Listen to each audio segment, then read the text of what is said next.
যতদিন পৃথিবীতে মানুষ বেঁচে থাকবে তার গাওয়া গান মানুষকে মুগ্ধ করবে। তিনি নায়ক, গায়ক, কম্পোজার, রাইটার, প্লেব্যাক সিঙ্গার। কমেডিতে তো কোনো কথাই নেই। যখন তাকে জিজ্ঞাসা করা হয় এই সব কিছুর মধ্যে তার কোন কাজটা সব থেকে পছন্দের, তখন তিনি বলেন গান করতেই তিনি সব থেকে বেশি ভালোবাসেন। ভক্তদের কাছে তিনি ভগবান, যার গান করে আজও বহু মানুষের সংসার চলে। ভক্তরা তার ফটো পায়ের চটি সিংহাসনে রেখে প্রতিদিন পুজো করেন। তিনি অমর শিল্পী কিশোর কুমার। জিন্দগি হসনে গানে কে লিয়ে হ্যায় পল দো পল, এটাই তিনি তার জীবনে শিখিয়েছেন। সব সময় তিনি ছিলেন হাসি খুশি, প্রাণবন্ত। কিশোর কুমার কেন অমিতাভ বচ্চনের এবং মিঠুন চক্রবর্তীর সিনেমায় গান গাওয়া বন্ধ করে দেন? তিনি লতা মঙ্গেশকরকে কিভাবে ভয় দেখিয়েছিলেন? কিশোর কুমারের সিনেমায় অ্যাক্টিং করার ইচ্ছা একেবারেই ছিল না। দাদামণি অশোক কুমার কিশোর কুমারকে দিয়ে কিভাবে জোর করে অভিনয় করিয়েছিলেন? কেন কিশোর কুমারকে সবাই পাগল বলতো? তার জীবনের সমস্ত কাহিনী জানতে সম্পূর্ণ ভিডিওটি অবশ্যই দেখতে হবে। একদিন রেকর্ডিং স্টুডিওতে কিশোর কুমারের সাথে অমিতাভ বচ্চনের দেখা হলো। কিশোর অমিতাভকে দেখে বললেন, অমিত, আমি তো এখন অ্যাক্টিং করা ছেড়ে দিয়েছি, কিন্তু তোর অভিনয় দেখে আমার খুব ইচ্ছা হয় তোর সাথে আমি একটা সিনেমায় অন্তত অভিনয় করব। এই কথা শুনে অমিতাভ কিশোরকে হাত জোর করে বললেন, দাদা, ইন্ডাস্ট্রিতে বরবাদ করার জন্য আমাকেই পেলেন?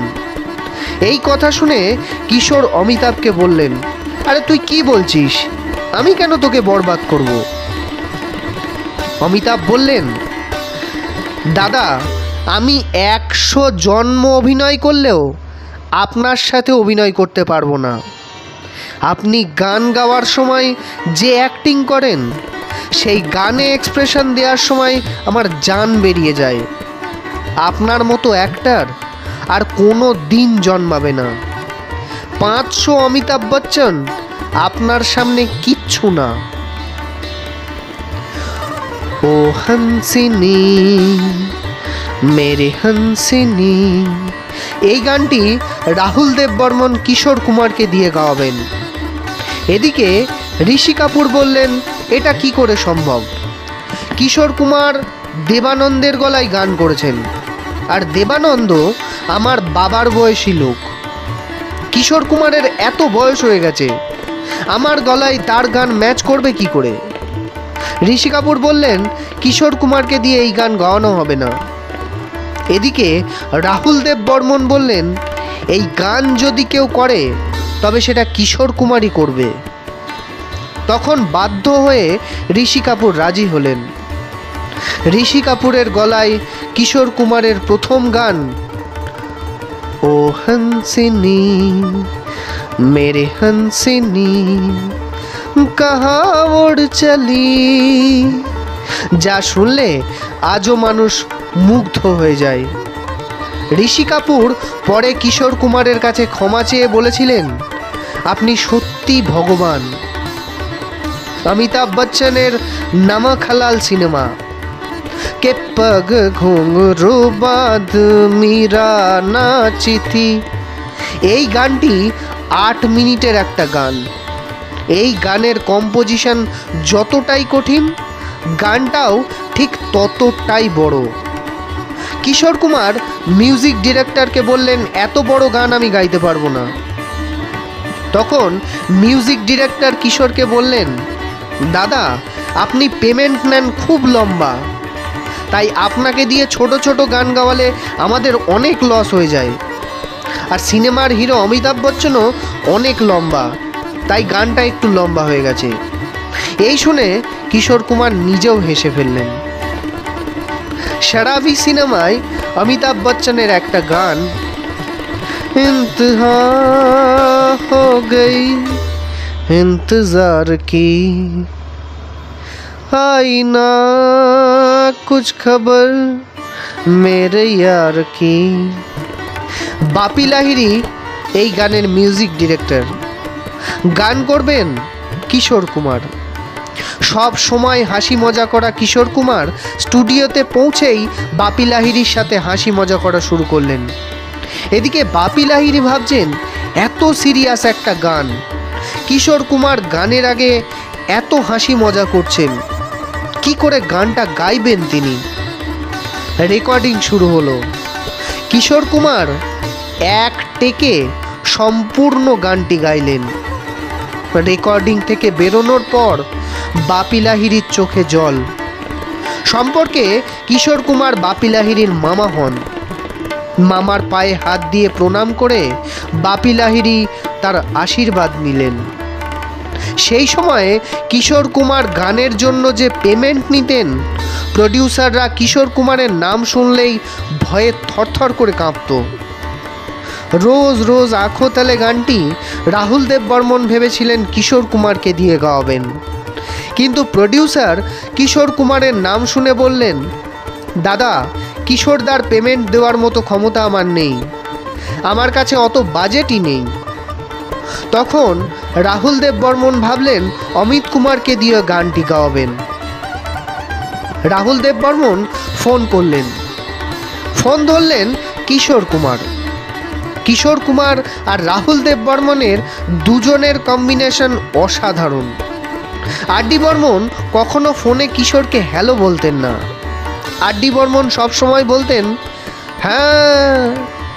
কিশোর কুমারও অপর দিক থেকে বললেন হ্যাঁ। আবার পঞ্চমদা বললেন হ্যাঁ। এরপর কিশোর বললেন, আরে পঞ্চম, কিসের জন্য ফোন করেছিস সেটা তো বল। তখন পঞ্চম কিশোরকে বললেন, দাদা, অমিতের জন্য একটা গান আছে। কিশোর বললেন, আরে ও তো দুপুরে ঘুমাচ্ছে, ও তো রোজ দুপুরবেলা ভাত ঘুম দেয়। কিশোর কুমার বললেন, আরে আমি রয়েছি কিসের জন্য, আমি থাকতে আমার ছেলেকে দিয়ে গান গাওয়াবি। আর.ডি. বর্মন বললেন, দাদা, এটা আপনার বাজেটে না। তখন রোজ রোজ আঁখো তালে গানটি অমিত কুমারকে দিয়ে গাওয়ানো হয়। লক্ষ্মীকান্ত প্যারেলাল একটা গানের রেকর্ডিং করা ছিলেন কিশোর কুমারকে দিয়ে। রেকর্ডিংয়ের সময় লক্ষ্মীকান্ত কিশোর কুমারকে বললেন, দাদা, গানে সেই ফিলটা পাচ্ছি না। তখন কিশোর কুমার গালে হাত দিয়ে বসলেন। লক্ষ্মীকান্ত কিশোর কুমারকে বললেন, দাদা, গানটা সফট গান। তখন কিশোর কুমার গালে হাত দিয়েই গাইলেন, ये जीवन है इस जीवन का। লক্ষ্মীকান্ত সাথে সাথে কিশোরকে বললেন, দাদা, খুব ভালো হয়েছে, এইটাই চাইছি। কিশোর বললেন, আচ্ছা, এটাই চাইছো তো? এই বলে গালে হাত দিয়েই কিশোর কুমার উঠলেন আর বললেন, আমি গালে হাত দিয়েই গানটা গাইব।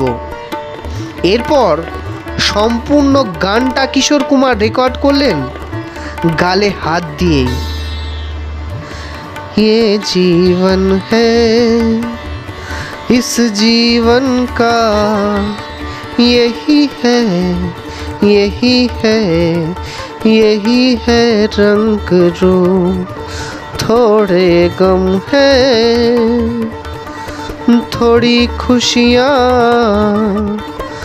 थोड़े गम है थोड़ी खुशियाँ, यही है यही है यही है छाँव धूप। 4ই আগস্ট 1929 সালে মধ্যপ্রদেশের খান্ডবা জেলার এক ব্রাহ্মণ পরিবারে কিশোর কুমারের জন্ম হয়। ছোটবেলায় তার নাম রাখা হয় আভাস কুমার গাঙ্গুলি। বাবার নাম কুঞ্জলাল গাঙ্গুলি, যিনি একজন নামকরা উকিল ছিলেন। তাদের আদি বাড়ি ছিল নদিয়ার কৃষ্ণনগরে। কাজের সূত্রে কুঞ্জলাল গাঙ্গুলিকে মধ্যপ্রদেশে চলে যেতে হয়। তার মায়ের নাম গৌরী দেবী। 4 ভাই বোনের মধ্যে সব থেকে ছোট ছিলেন কিশোর কুমার। ভাইদের মধ্যে সব থেকে বড় অশোক কুমার। বড় দাদামণি অশোক কুমারের থেকে কিশোর কুমারের বয়সের ফারাক ছিল 18 বছর। তারপর সতী দেবী, তারপর অনুপ কুমার। ছোট থেকেই ভীষণ দুষ্টু ছিলেন কিশোর কুমার। তিনি খুব জেদি ছিলেন, কারো কোনো কথা শুনতেন না। খান্ডবার প্রাইমারি স্কুলে কিশোর কুমারকে ভর্তি করা হয়। পড়াশোনা করতে তার মোটেই ভালো লাগতো না।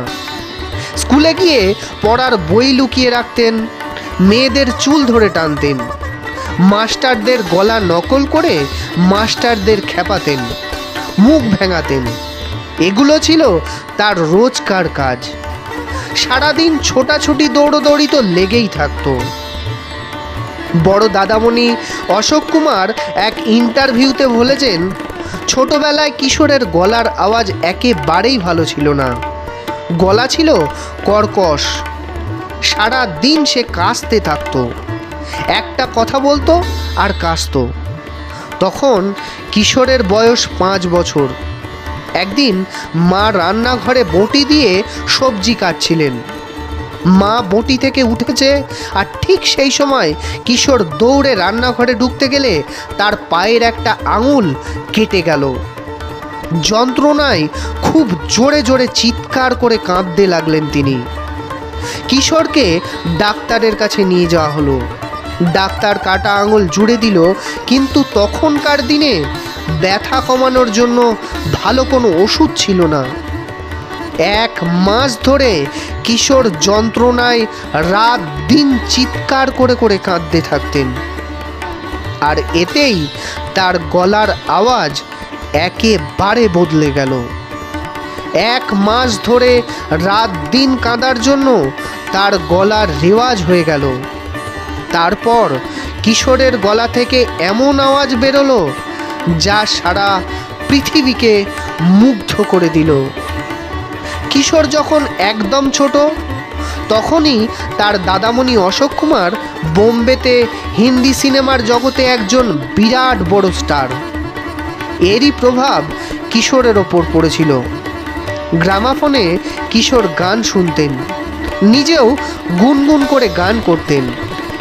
একেবারে ছোটবেলা থেকেই তার গানের প্রতি আগ্রহ ছিল। এই দেখে বড় দাদামণি অশোক কুমার কিশোরের জন্য একটা হারমোনিয়াম নিয়ে এসে দিলেন। সেই সময় দাদামণি অশোক কুমার নিজের সিনেমায় নিজেই গান করতেন। অশোক কুমার ছোট ভাই কিশোরকেও হারমোনিয়াম বাজানো শেখালেন। কিশোরকে যখন তার বাবা বলতেন, কিশোর হারমোনিয়াম বাজিয়ে আমাকে একটা গান শোনাও তো দেখি, তখন কিশোর বলতেন, সাইগালের গান শোনালে 1 টাকা, আর দাদামণি মানে অশোক কুমারের গান শোনালে 5 আনা আমাকে দিতে হবে, তবে আমি গান গাইব। ছোট থেকেই কুন্দনলাল সাইগালের খুব বড় ভক্ত ছিলেন কিশোর। শুধু কিশোর কুমার নয়, লতা মঙ্গেশকরও কুন্দনলাল সাইগালের খুব বড় ভক্ত ছিলেন। কিশোর ছোট থেকেই সাইগালের গলা নকল করে গান করতেন। কিশোরের বয়স তখন 9 বছর। অশোক কুমারকে বললেন, দাদামণি আমাকে সাইগালের কাছে নিয়ে চলো না। অশোক কুমার কিশোরকে কুন্দনলাল সাইগালের কাছে নিয়ে গেলেন।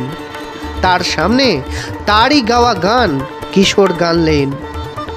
সেই গান শুনে সাইগাল কিশোরের মাথায় হাত দিয়ে আশীর্বাদ করলেন আর বললেন, অশোক তোমার ভাই খুব ভালো গান করে, একদিন দেখো ও অনেক বড় হবে, কিন্তু ওর একটা অঙ্গ দোষ আছে, ও সারাক্ষণ হেলতে দুলতে থাকে। কিশোর কোনো রকমে স্কুলের গণ্ডি পেরিয়ে ইন্দোরের ক্রিশ্চিয়ান কলেজে ভর্তি হলেন। কলেজের পড়া তিনি মনে রাখতেন গানের টিউন দিয়ে। কলেজে পড়ার সময় বিভিন্ন সাংস্কৃতিক অনুষ্ঠানে কিশোর কুমার গান গাইতেন। তার অসাধারণ গানের গলার জন্য কলেজে তার খুব পরিচিতি ছিল। অশোক কুমার তখন হিন্দি সিনেমার খুব বড় হিরো। অনেক ডাইরেক্টর, প্রডিউসারের সাথে তার পরিচিতি। কিশোরের ছোটবেলা থেকেই স্বপ্ন তিনি প্লেব্যাক সিঙ্গার হবেন। পড়াশোনায় তার একেবারেই মন বসে না। কলেজের পড়া অর্ধেক রেখেই দাদামণি অশোক কুমার তাকে বোম্বে স্টুডিওতে নিয়ে এলেন। কিশোর কুমার যখন নতুন নতুন বোম্বে স্টুডিওতে এসেছেন, স্টুডিও ক্যান্টিনে বসে তিনি বামচিকি বুবচিকি করে টেবিল বাজিয়ে গান করতেন। অনেকে তাকে দেখে বলতো, কোথা থেকে কাকে ধরে নিয়ে এসেছে। যার দাদা এত বড় একজন স্টার, তার ভাইও চলে এসেছে তার পিছন পিছন স্টার হবে বলে। দিনের বেলা কিশোর স্টুডিও চক্কর কাটতেন, আর বাকি সময় ঘরে রেওয়াজ করতেন। দাদামণি অশোক কুমার কিশোরকে সিনেমায় অ্যাক্টিং করার কথা বললেন, কিন্তু অ্যাক্টিংয়ে কিশোরের একেবারেই ইন্টারেস্ট ছিল না। তাই দাদামণিকে কিশোর বললেন, আমার অ্যাক্টিং করতে একদম ভালো লাগে না, আমি প্লেব্যাক সিঙ্গার হব। কিন্তু কিশোরের গানের কোনো ট্রেনিং ছিল না। কিশোর কুমার যে মিউজিক ডিরেক্টরের কাছেই যেতেন, তারাই কিশোরকে বলতেন, তুমি কার কাছে গান শিখেছো? সেই সময় গানের জগতে দিগ্গজ সঙ্গীত শিল্পীরা ছিলেন হেমন্ত মুখোপাধ্যায়, মান্না দে, মুকেশ। তাদের ছেড়ে আমরা কোনো আনপ্রফেশনাল সিঙ্গারকে দিয়ে প্লেব্যাক সিঙ্গিং করাবো না। কিন্তু কিশোর কুমার হাল ছাড়লেন না। নিজের প্রতি তার সম্পূর্ণ বিশ্বাস ছিল। 1946 সালে মিউজিক ডিরেক্টর সরস্বতী দেবী 80 ডেজ নামে একটি সিনেমায় কিশোর কুমারকে দিয়ে কোরাসে গান করার সুযোগ দিলেন। কিশোর কুমার কোরাসে গান করেছেন, ভাবা যায়? এরপর একদিন সেই সময়কার প্রসিদ্ধ মিউজিক ডিরেক্টর খেমচাঁদ প্রকাশ দাদামণি অশোক কুমারের কাছে এসেছিলেন। পাশের ঘরে সেই সময় কিশোর কুমার গানের রেওয়াজ করছিলেন। কিশোরের অপূর্ব গলার আওয়াজ শুনে খেমচাঁদ প্রকাশ দাদামণিকে বললেন, পাশের ঘরে কে গান করছে? দাদামণি বললেন, আমার ভাই কিশোর। খেমচাঁদ প্রকাশ দাদামণিকে বললেন, এই ছেলের মধ্যে অসাধারণ প্রতিভা আছে, ওকে ডাকুন। সাথে সাথে তিনি কিশোরকে বললেন, আমার সিনেমায় তুমি গান করবে। এই শুনে কিশোর কুমার তো আনন্দে আত্মহারা। খেমচাঁদ প্রকাশ 1948 সালে জিদ্দি সিনেমায় কিশোর কুমারকে দিয়ে প্রথম গান করালেন। দেবানন্দের গলায় প্লেব্যাক সিঙ্গিং করলেন কিশোর কুমার। গানটি ছিল মরনে কি দুয়ায়ে কিউ মাঙ্গু। কিশোর কুমারের জীবনের প্রত্যেকটা গানের সাথে এক নতুন নতুন ইতিহাস জড়িয়ে আছে। অমিতাভ বচ্চন, মিঠুন চক্রবর্তীর সিনেমায় কেন কিশোর কুমার গান গাওয়া বন্ধ করে দিলেন? সেই সময় সরকার কেন কিশোর কুমারের গান রেডিও, টিভি সমস্ত জায়গায় চালানো বন্ধ করে দেয়? কিশোর কুমারের জীবনে 4 সংখ্যাটা এক অন্যতম গুরুত্বপূর্ণ সংখ্যা। এর পেছনের কাহিনী কি? সেই সব তথ্য জানতে আমাদের পরবর্তী ভিডিও অবশ্যই দেখতে হবে। ভিডিও ভালো লাগলে অবশ্যই লাইক, কমেন্ট, শেয়ার করুন। চ্যানেলটি অবশ্যই সাবস্ক্রাইব করুন। ধন্যবাদ।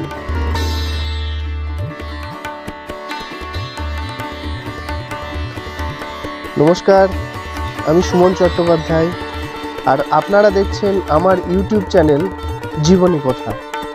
আজকে আমি শ্রদ্ধেয় অমর শিল্পী কিশোর কুমারের জীবনী নিয়ে আলোচনা করলাম। আপনাদের ভিডিও ভালো লাগলে অবশ্যই লাইক করুন, শেয়ার করুন, কমেন্ট করুন। ধন্যবাদ। অবশ্যই আপনারা সাবস্ক্রাইব করুন।